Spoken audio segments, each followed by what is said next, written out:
Hi guys, welcome to study jest. आज हम लोग chemical effect of electric current का सेकंड पार्ट देखेंगे। राइट, प्रीवियसली हम लोगों ने ऑलरेडी डिस्कस कर चुका है कि क्या क्या मतलब हम लोगों को पढ़ना है, केमिकल इफेक्ट क्या होता है नहीं होता है, ये सारी चीजों के ऊपर हम लोगों ने ऑलरेडी डिस्कस कर चुके हैं। आज हम लोग इसका नेक्स्ट टॉपिक, नेक्स्ट पार्ट देखेंगे एंड ये बेसिकली एंड है chemical effect of electric current का। तो इसको आज हम लोग शुरू करेंगे। इससे पहले कि इसको शुरू करें, हम लोग का ये है हम लोग का यूट्यूब चैनल, इसको जाकर लाइक करो, सब्सक्राइब करो चैनल को। ये हम लोग का फेसबुक पेज है, इसे लाइक करके रखना। ये टेलीग्राम चैनल है, टेलीग्राम चैनल को जरूर विजिट करके रखो, क्योंकि टेलीग्राम चैनल में हम लोगों का इंपॉर्टेंट पीडीएफ वहीं से आप लोगों को मिलेंगे। राइट, ये हम लोग का व्हाट्सएप कम्युनिटी है, इसे ज्वाइन करके रखो। इसको ज्वाइन करके रखोगे तो आप लोगों को इसको ज्वाइन करके रखोगे तो आप लोग 1-to-1 अपने क्वेरी को रेज कर सकते हो एंड उसी टॉपिक के पर्टिकुलर फैकल्टी आप लोगों को आपका जब भी कोई कंसर्न आएगा तो वो पर्टिकुलरली आपको सॉल्व करा दिया जाएगा। ठीक है, ये नंबर है, इसको जाके देख लेना एंड इसको ज्वाइन करके रखो। और बहुत ज्यादा इंफॉर्मेशन अगर इससे भी ज्यादा कुछ चाहिए है तो www.studygist.in है। कभी भी आपकी सेवा में ये तत्पर है, कभी भी जाके सेवा ले सकते हो। ठीक है, पढ़ाई से रिलेटेड सेवा, बार बार बोल रहा हूँ, पढ़ाई से रिलेटेड सेवा। ठीक है, चलो ये क्या है, ये हम लोग का गूगल प्ले स्टोर में जो ऐप है स्टडी जेस्ट नाम का, वो स्टडी जेस्ट नाम का ऐप आप लोग डाउनलोड कर लेना और वहाँ पे बहुत सारे फ्री क्लासेस हैं, उसको भी जाके देखो एंड बहुत मजा आएगा। वो सारे क्लासेस को जब देखोगे ना बहुत मजा आएगा, तो जाके वो क्लासेस देखो एंड अपने दोस्तों के साथ शेयर भी करो। ठीक है, चलो ये हम लोग का यूट्यूब का पेज है और ये हम लोग का फेसबुक पेज है। ठीक है, चलो आज हम लोग शुरू करेंगे नेक्स्ट पार्ट। इससे पहले देखो यार, मैं ना हमेशा रिवाइज पे ज्यादा विश्वास रखता हूँ। ठीक है, मेरा विश्वास है कि जो बंदा रिवाइज करता है ढंग से ना, वो भले एक बुक ही पढ़े या एक ही वीडियो को 10 बार देखे। देखो 10 तरह का वीडियो 10 बार देखने से अच्छा है एक वीडियो को 10 बार देखो। ठीक है, मैं इस पे बिलीव करता हूँ कि कोई भी टीचर पढ़ा रहा है, आप मुझसे पढ़ रहे हो या किसी और से पढ़ रहे हो, तो वो आपको पढ़ा रहा है, इसका मतलब ये नहीं है कि उससे कुछ आता नहीं है। ठीक है, उसको मतलब अपने ऊपर विश्वास होता है तभी वो आके आपको पढ़ा रहा है। राइट, उसके लिए भी कलेजा चाहिए होता है। तो आप जिससे भी वीडियो देख रहे हो, जिसके पास भी पढ़ रहे हो, बेहतर है कि उसी के वीडियो आप एक बार में ना हो सके 2 से 3 बार देखो एंड उसी को रिवाइज करो। राइट, उससे आपका क्या होता है ना, कंसेप्ट बिल्डअप बहुत अच्छा होता है। राइट, जिसका वीडियो अच्छा लगे उसका वीडियो देखो, जितना बार हो सके उतना बार देखो, बट वही वीडियो देखो। कहने का मतलब मेरा यही है कि जितना ज्यादा आप रिवाइज करोगे ना, उतने ज्यादा उतने ज्यादा एरर आने के चांसेस कम हो जाएंगे। ठीक है, एक काम को 50 बार करने से मतलब बहुत तरह के काम को 10 बार करने से अच्छा है एक ही काम को 10 बार क्यों ना कर लूं मैं। ठीक है, फिर जिंदगी में कभी रोना नहीं पड़ेगा कि यार मैंने ढंग से सीखा नहीं था, मतलब टाइम को कभी कोसोगे नहीं। ठीक है, चलो तो हम लोग थोड़ा बहुत रिवाइज कर ले, उसको थोड़ा बहुत रिवाइज कर लेता हूँ। केमिकल इफेक्ट में हम लोगों ने क्या देखा था? केमिकल इफेक्ट में हम लोगों ने देखा था व्हाट इज इलेक्ट्रोलाइट। इलेक्ट्रोलाइट क्या होता है हम लोगों ने ऑलरेडी देखा था। उसके बाद हम लोगों ने क्या देखा? इलेक्ट्रोलिसिस क्या होते हैं। इलेक्ट्रोलिसिस गलत लिख दिया क्या? नहीं लिखा मैंने। इलेक्ट्रोलाइसिस क्या होता है ये हम लोगों ने देखा। फैराडेज लॉ ऑफ इलेक्ट्रोलिसिस क्या होता है ये हमने देखा। ठीक है, फैराडेज लॉ ऑफ इलेक्ट्रोलिसिस क्या होता है ये हम लोगों ने देखा। ठीक, तो इलेक्ट्रोलाइट मेनली वो कंडक्टिंग सॉल्यूशंस होते थे। इलेक्ट्रोलाइसिस वो एनोड कैथोड वाली बात याद करो, वो था। फैराडेज लॉ क्या था कि कैथोड में कितना अमाउंट ऑफ मास जमा होगा, वो डिपेंड करेगा कितनी मात्रा में विद्युत धारा वहां से प्रवाहित कराई जा रही है। ठीक है, बहुत ज्यादा हिंदी बोलने लगा हूं मैं आप लोगों के साथ। ठीक है, चलो अब आते हैं सेल एंड इट्स टाइप। क्या होता है सेल और टाइप? सेल देखो, मैं अगर देसी भाषा में बोलूं ना भाई, तो सेल वो है जहां से जो इलेक्ट्रिक एनर्जी जो हमें देता है। समझ गई बात? समझ में आ गया? वो चीज सेल है जिससे हमें इलेक्ट्रिक एनर्जी मिलता है। ठीक है, इतनी बात काफी है। चलो, आप स्टडी जेस्ट के स्टूडेंट हो ना, कुछ ज्यादा जानने की अब तो आदत सी हो गई है। राइट, चलो सेल मतलब वो चीज जिससे हमें इलेक्ट्रिक एनर्जी मिलता है। तो बेसिकली इसके अंदर होता क्या है भाई? केमिकल होता है उसके अंदर, वो केमिकल इलेक्ट्रिक एनर्जी में कन्वर्ट हो जाते हैं। बस सर यही है। अब इसकी टाइप ये 2 तरह के होते हैं भाई, ये 2 तरह के होते हैं। 2 तरह के क्या क्या? एक होता है प्राइमरी, दूसरा होता है सेकेंडरी। ठीक है, एक होता है प्राइमरी, दूसरा होता है सेकेंडरी। ठीक है, प्राइमरी सेल में क्या होता है? प्राइमरी सेल नॉन डिस्चार्जेबल सेल होते हैं, जिसे आप मतलब एक बार उसकी चार्ज खत्म हो गई तो उसे आपको फेंकना पड़ेगा। एंड सेकेंडरी सेल वो सेल है जो वो रिचार्जेबल है, मतलब उसे आप कभी भी चार्ज कर सकते हो जब भी उसका चार्ज डाउन हो जाए। यही है basic difference between primary cell and secondary cell. ठीक है, ये सेल और बैटरी एक ही है, मतलब सेल बोलूं या बैटरी बोलूं, बैटरी में भी काम वही होता है। अंदर उसकी केमिकल एनर्जी, केमिकल आयंस जो है वो जब भी हम विद्युत धारा ऊपर से देते हैं तो वो केमिकल एनर्जी में स्टोर होते हैं और वो केमिकल एनर्जी टूट टूट कर हमें इलेक्ट्रिक एनर्जी देते रहते हैं। ठीक है, जिस दिन वो टूटना बंद हो जाएगा, मतलब वो उसके सारे आयंस टूट जाएंगे, उस दिन वो एनर्जी बेकार हो जाएगा एंड देन हमें कोई वो इलेक्ट्रिक एनर्जी प्रोवाइड नहीं करेगा, आपकी घड़ी बंद हो जाएगी। ये घड़ी जो चलता है ना, छोटा छोटा सा जो बैटरी देखते हो वही सेल है। ठीक है, वो प्राइमरी सेल होते हैं जिसमें जब तक जान है तब तक जहान है। ठीक है, तो ऐसी बात है कि उसमें जब तक आयन मतलब टूटने की क्षमता जब तक उसमें है, जब तक वो टूट सकता है तब तक आपको दे सकता है। जिस दिन टूटना बंद कर देगा, देना बंद हो जाएगा, वो गब्बड़ वाली बात हो गई है ना, कि बसंती जब तक नाचेगी तब तक वीरू की जिंदगी, मतलब वो मुश्किल में नहीं है, बसंती रुकी वीरू की जान गई, ऐसी वाली बात हो गई। ठीक है, अब कभी भूलोगे नहीं, देखना याद रखना, कभी भी याद करने की कोशिश करोगे ना कि सर प्राइमरी सेल और सेकेंडरी सेल में डिफरेंस क्या होता है, तो कभी भूलोगे नहीं। प्राइमरी सेल मतलब सोले का गब्बर सिंह याद रख लेना कि बसंती नाच रही है, वीरू की जिंदगी तब तक है। ठीक है, प्राइमरी सेल में भी वही होता है कि जब तक आयन टूट कर आपको इलेक्ट्रिक एनर्जी प्रोवाइड करते रहते हैं तब तक उसका काम चल रहा है। जिस दिन वो एनर्जी आपको देना बंद कर देगा, मतलब खत्म हो गया वो। और रिचार्जेबल, मतलब रिचार्जेबल वो बैटरीज हैं जो जब भी चार्ज खत्म होता है तो वो चार्ज आपको देता है, वो प्रोवाइड करता है। ठीक है, चलो अब ये बैटरी को हम लोग दिखाते कैसे हैं, देखो। तो सेल को हमने क्या बोला, cell is basically of two type, primary and secondary. Cell वो चीज, सेल वो है जो हमें इलेक्ट्रिक एनर्जी प्रोवाइड करते हैं, उसके अंदर केमिकल एनर्जी इलेक्ट्रिक एनर्जी में कन्वर्ट हो जाते हैं, राइट। ठीक है, अब ये सेल क्या है, सेल बेसिकली दो तरह का होता है, प्राइमरी एंड सेकेंडरी। सेल क्या है, सेल हमारा वो है जिससे हमें इलेक्ट्रिक एनर्जी मिलता है, एंड सेल में क्या होता है, केमिकल एनर्जी इलेक्ट्रिक एनर्जी में कन्वर्ट होते हैं, राइट। ये है सेल का डेफिनेशन, ये है सेल की टाइप। तो बेसिकली हमें क्या देखने को मिलता है कि सेल को हम लोग डायग्रामेटिकली कैसे सेल को शो करते हैं, देखो ऐसे सेल को शो करते हैं हम लोग। ये हो गया पॉजिटिव, ये हो गया नेगेटिव, ये एक टर्मिनल है ए, ये एक टर्मिनल है बी। ठीक है, अगर ऐसे ही हम जोड़ते चले जाएं, ऐसे ही हम जोड़ते चले जाएं, ठीक है, ऐसे ही हम अगर जोड़ते चले जाएं बहुत सारे सेल को अगर ऐसे ही हम जोड़ते चले जाएं तो मुझे क्या मिल जाता है, बैटरी मिल जाता है। ठीक है, तो बैटरी का डेफिनेशन क्या है, बैटरी का डेफिनेशन है ग्रुप ऑफ सेल। ठीक है, बैटरी का डेफिनेशन क्या है, बैटरी का डेफिनेशन है अ ग्रुप ऑफ सेल। और बैटरी सेल को हम लोग कैसे दिखाते हैं, ऐसे पॉजिटिव टू नेगेटिव, ए से बी। ठीक है, चलो ए से बी मैंने लिख दिया, तो अब इसका मतलब ये नहीं है कि ए से बी ही लिखना है, आप जैसा मन करे आप। चलो आते अपने थोड़ा बहुत सेल के अंदर, कि सेल बेसिकली दो तरह का होता है। मैंने क्या बताया आपको, एक होता है प्राइमरी सेल, एक होता है आपका सेकेंडरी सेल। ठीक है, एक होता है आपका प्राइमरी, दूसरा होता है आपका सेकेंडरी सेल।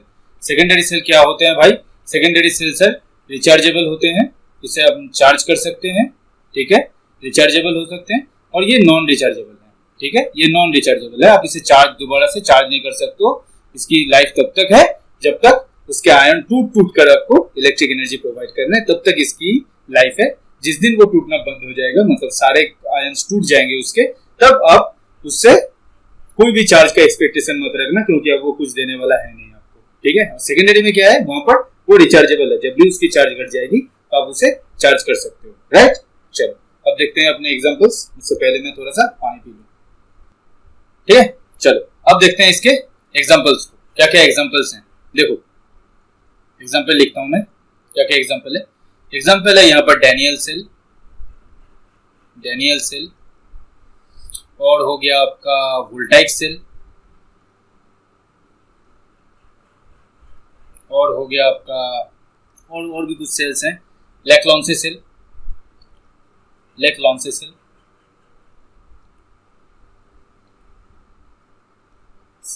ठीक है, Leclanche cell, Daniel cell, voltaic cell. ठीक है, उसके बाद आता है आपका ड्राई सेल। ठीक है, उसके बाद आता है आपका सिल्वर ऑक्साइड सेल।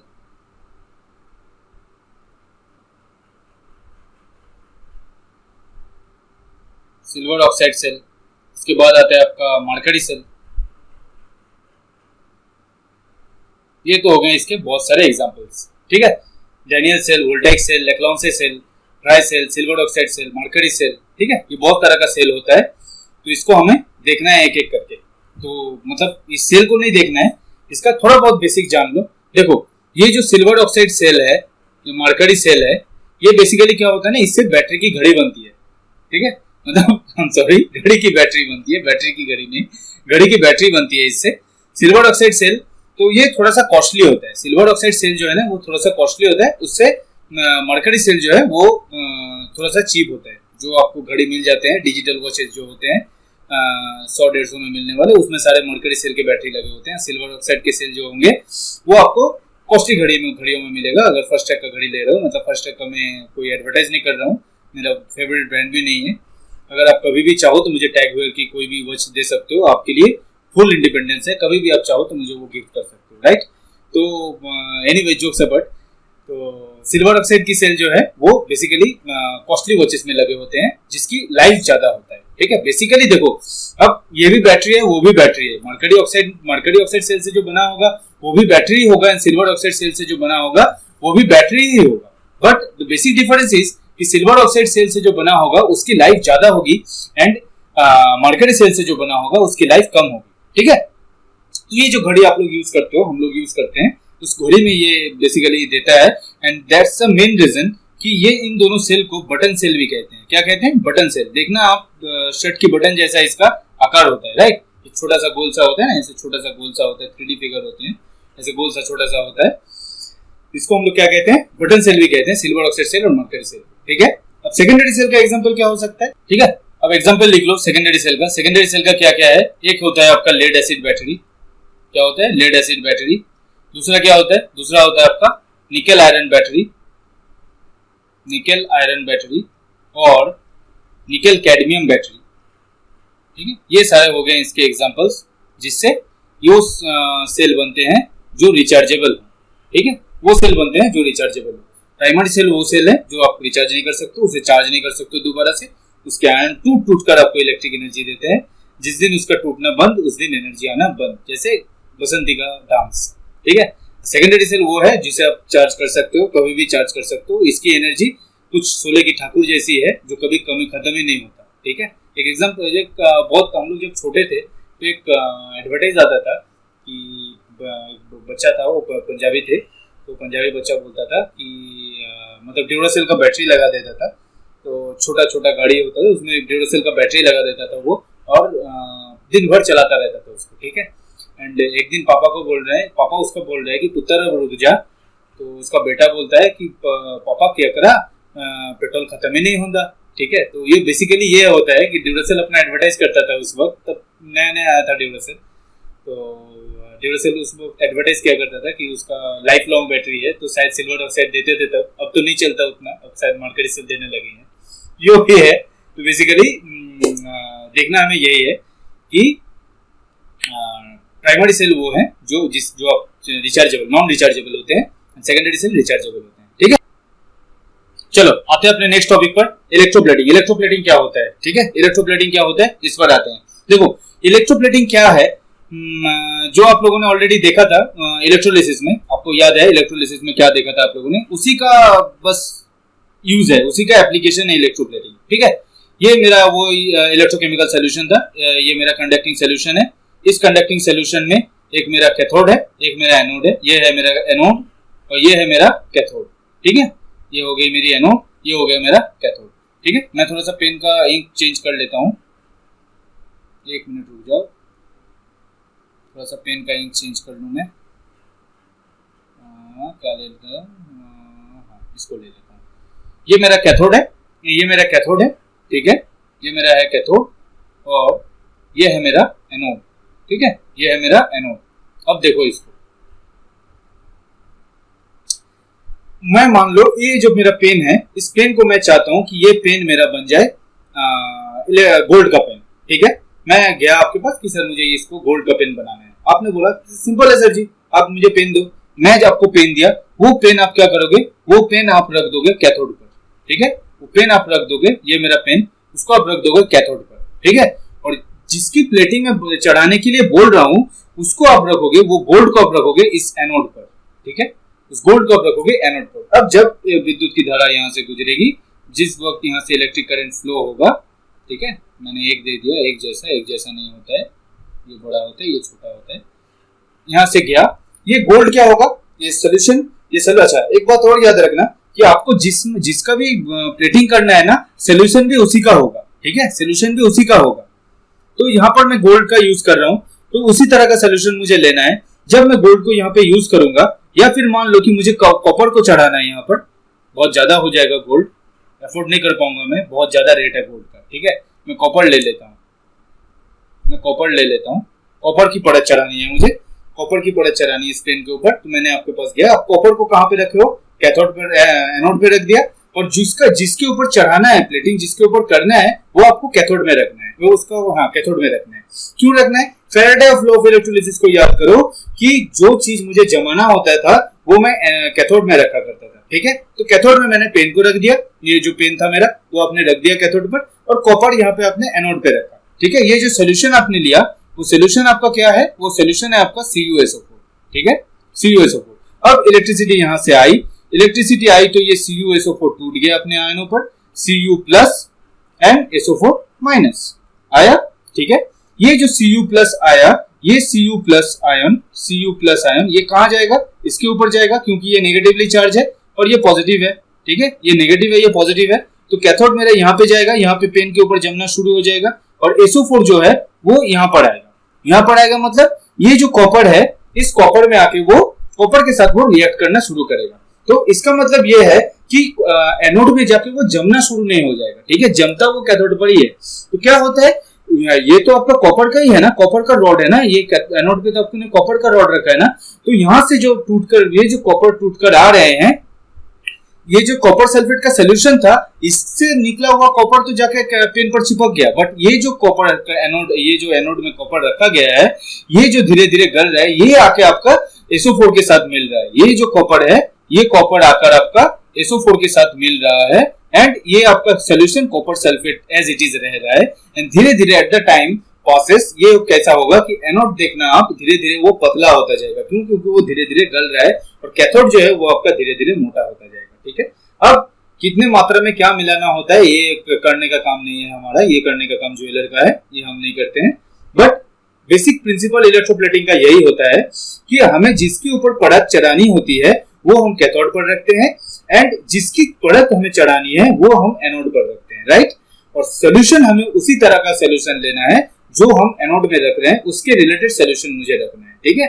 ये मैं HCl यहाँ पे नहीं ले सकता था, ये कॉपर सल्फेट का सोल्यूशन मैं इसलिए लिया ताकि जो SO4 है, जो SO4 मतलब पॉजिटिव और नेगेटिव में टूट रहा है ना भाई, ये SO4 टूट रहा है ना, ये SO4 कहाँ जाएगा फिर? ये SO4 जो वो कॉपर निकलेगा वहां से, जो एनोड में कॉपर है, वो टूटकर वो SO4 के साथ ज्वाइन हो जाएंगे, एंड ये सोल्यूशन मेरा फिर से कॉपर सल्फेट का सोल्यूशन बना रहेगा। इससे निकला हुआ कॉपर सल्फेट से निकला हुआ कॉपर का आयन जाके मेरे पेन में चिपक जाएगा, और जो डिजायर्ड रिजल्ट मैंने चाहा था वो डिजायर्ड रिजल्ट मेरे पास आ जाएगा, राइट। ये है बेसिक प्रिंसिपल ऑफ इलेक्ट्रोप्लेटिंग, ठीक है। चलो आते हैं अपने नेक्स्ट टॉपिक पर। नेक्स्ट टॉपिक हमारा क्या है? ये एक्चुअली बोनस टॉपिक है, ठीक है, ये एक्चुअली बोनस टॉपिक है। Electroplating happens when supply of AC और DC। अच्छा देखो इसको, ये जो मैं अब इतनी देर से जो मैं यहाँ पे बता रहा था आपको कि पॉजिटिव नेगेटिव कैथोड से आ रहा है, नेगेटिव मतलब एनोड से जा रहा है, एनोड से आ रहा है, कैथोड से जा रहा है, ये इतने सारा कुछ जो मैं बता रहा था, electric flow of electric current, जो भी चार्ज मुझे फ्लो कराना है, ये सारा कुछ जो कुछ भी मैं बता रहा था, इसके ऊपर आपको एक क्वेश्चन अराइज हो ही सकता है कि व्हाट इज इलेक्ट्रोलाइसिस जो होता है और इलेक्ट्रोप्लेटिंग जो होता है, ये बेसिकली AC करंट पे या DC करंट पे, मतलब अल्टरनेटिंग करंट पे या डायरेक्ट करंट पर, किस पर ये मतलब होगा, कौन सा सप्लाई मुझे चाहिए, AC चाहिए या DC चाहिए? बहुत बड़ा क्वेश्चन है, बहुत इंपॉर्टेंट क्वेश्चन है, ये बेसिकली बोनस टॉपिक है आप लोगों के लिए, ठीक है। तो बेसिकली देखो आंसर तो एक बात मैं बता सकता हूँ कि ये बेसिकली होगा DC पर, ठीक है। मैं पेन का कलर चेंज कर लूँ, एक मिनट, लाल से यूज करता हूँ ना, रेड यूज करता हूँ ना, तो थोड़ा टीचर फीलिंग्स आता है, और कुछ नहीं, ठीक है। वहां पर मुझे कलर चेंज करना था, इसलिए मैंने करा, ठीक है। तो ये बेसिकली किस पे डिपेंड करता है, मतलब किस तरह का चार्ज मुझे देना पड़ता है, DC देना पड़ता है। अब आप क्वेश्चन कर सकते हो, इतनी इंडिपेंडेंस आपके ऊपर है, आपके पास है कि सर DC ही क्यों DC? देखो इसके लिए थोड़ा सा बेसिक को समझो। जो ऑल्टरनेटिंग करंट होते हैं ना, ऑल्टरनेटिंग करंट होते हैं, वो बेसिकली दिखाए कैसे जाते हैं? ऐसे दिखाए जाते हैं, आप देखे होंगे, बेसिकली ऐसे दिखाए जाते हैं। मतलब ऑल्टरनेटिंग करंट शुरू होता है, वो कभी जीरो भी होते हैं, वो कभी नेगेटिव में भी होते हैं, वो कभी पॉजिटिव में भी होते हैं। मतलब ये ऑल्टरनेटिंग करंट क्या होता है ये फ्लक्चुएट करते रहते हैं, ठीक है। But at the same time अगर आप डीसी की बात करो तो डीसी ऐसे चलता है, मतलब जो उसके आप जितनी चार्ज आपको देना है, प्रोवाइड कराना है, वो कंटिन्यूअस फ्लो होगा। और यहाँ पर मुझे कंटिन्यूअस ही चाहिए। क्यों देखो यहाँ पर ये इलेक्ट्रोप्लेटिंग जैसा यहाँ पे चल रहा था, ये यहाँ पे कैथोड में आके जम रहा था, ये एनोड में आपने रॉड रखा हुआ था। मान लो कहीं पर इलेक्ट्रिसिटी, जैसे यहाँ पे इलेक्ट्रिसिटी आ रहा है, मान लो कहीं पर इलेक्ट्रिसिटी आना बंद हो गया तो ये तो टूटना बंद हो जाएगा। अगर टूटना बंद हो जाएगा तो ये कैसे पड़त चढ़ पाएगी, ठीक है, कैसे पड़त चढ़ पाएगी, नहीं चढ़ पाएगी ना। इसलिए यहाँ पर मुझे डायरेक्ट फ्लो ऑफ करंट चाहिए, कंटिन्यूअस फ्लो ऑफ करंट चाहिए। इसलिए हम इलेक्ट्रोप्लेटिंग में क्या यूज करते हैं, डीसी यूज करते हैं, एसी नहीं यूज कर सकते, ठीक है। चलो आज के लिए बस इतना ही, ये यहीं पर हम लोगों का खत्म होता है chemical effect of electric current. इसके रिगार्डिंग और भी कुछ ज्यादा जानने की जरूरत हो तो आप लोग कभी भी कमेंट कर सकते हो, मैं इसके ऊपर और भी डिटेल्स में क्लास ला सकता हूँ। बट द पॉइंट इज कि इसको पहले ढंग से समझो, इससे अगर कोई क्वेरीज आता है तो वो हम लोगों को पूछो, शेयर करो हम लोगों के साथ आपका एक्सपीरियंस। एंड देन अगर आप चाहोगे कि सर इसके ऊपर मुझे हम लोगों को और थोड़ा डिटेल्स जानना है और थोड़ा डिटेल में टॉपिक को समझना है तो हम लोग उसके लिए भी बंदोबस्त कर देंगे, ठीक है। चलो तो आज के लिए बस इतना ही। इससे पहले कि केमिकल इफेक्ट खत्म करूं मैं आपके साथ, मैं थोड़ा बहुत इसको रिवाइज कर देता हूं। तो केमिकल इफेक्ट में हम लोगों ने क्या क्या पढ़ा, केमिकल इफेक्ट में हम लोगों ने पढ़ा कि व्हाट इज इलेक्ट्रोलाइसिस। देखो मैं थोड़ा सा पीछे जाता हूँ, मैं हम लोगों ने क्या क्या पढ़ा, इलेक्ट्रोलाइट क्या होते हैं, हम लोगों ने देखा इलेक्ट्रोलाइट क्या होते हैं, ठीक है। हम लोगों ने देखा इलेक्ट्रोलिसिस क्या किसे कहते हैं, इलेक्ट्रोलाइसिस किसे कहते हैं। हम लोगों ने देखा फैराडेज लॉ ऑफ इलेक्ट्रोलिसिस क्या होता है, ठीक है, फैराडेज लॉ ऑफ इलेक्ट्रोलिसिस क्या होता है, ये हम लोगों ने देखा। उसके बाद हम लोगों ने क्या देखा, उसके बाद हम लोगों ने देखा सेल क्या होते हैं, सेल की टाइप क्या होता है। And then primary and secondary cell हम लोगों ने डिस्कस किया, दो तरह का सेल डिस्कस किया, एक होता है प्राइमरी जो नॉन रिचार्जेबल होते हैं, एक होता है सेकेंडरी जो रिचार्जेबल होते हैं, ठीक है। उसके बाद हम लोगों ने क्या डिस्कस किया, उसके बाद हम लोगों ने डिस्कस किया कि व्हाट इज इलेक्ट्रोप्लेटिंग। इलेक्ट्रोप्लेटिंग भी हम लोगों ने समझा, बहुत अच्छे तरीके से इसको समझा कि इलेक्ट्रोप्लेटिंग क्या होता है। एंड देन हम लोगों ने क्या सीखा कि ये एसी में होना चाहिए या डीसी में होना चाहिए, राइट, एसी में होना चाहिए या डीसी में होना चाहिए। तो ऑब्वियसली डीसी में होना चाहिए क्योंकि हमें यहाँ पे डायरेक्ट फ्लो ऑफ करंट चाहिए, ठीक है। चलो और हम लोगों ने क्या देखा, ये थैंक यू का स्लाइड देखा, ठीक है।